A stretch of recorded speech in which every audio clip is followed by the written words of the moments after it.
તો આ તરફ રાજકોટમાં જેતપુર સિટીમાંથી પ્રતિબંધિત ગાંજો ઝડપાયો છે। બાવળવાળા વિસ્તારમાં મકાનમાંથી ગાંજો ઝડપાયો છે। 914 ગ્રામ ગાંજાની અંદાજિત કિંમત 45,700 રૂપિયા થાય છે। સ્નીફર ડોગની મદદથી ગાંજો શોધી કાઢવામાં આવ્યો। વીરપુરના કોઈ સાધુ પાસેથી ગાંજો લઈને વેચાણ કરતા હોવાનો ખુલાસો થયો।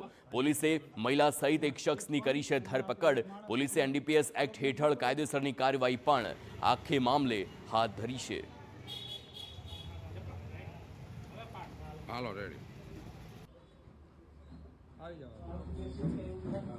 જેતપુર સિટી વિસ્તારમાં માદક પદાર્થ ગાંજાનું વિતરણ થઈ રહેલ છે તેવી હકીકત જેતપુર સિટી પીઆઈ શ્રી પરમારને મળતા તેમણે તેમના સ્ટાફ મારફતે ખાતરી કરાવી અને એફએસએલ તેમજ જે જિલ્લાના આ માદક પદાર્થને સૂંઘી અને શોધી શકે તેવા આપણા લેબ્રાડોર એક ડોગ છે જેમનું નામ કેપ્ટો છે તેમની મદદ લઈ અને બોખલા દરવાજા વિસ્તારમાં સર્ચ કરતા જે બાતમીવાળા ઈસમ હતા જે શરદબેન કરીને તેમને ત્યાંથી માદક પદાર્થનો જથ્થો મળી આવેલ છે।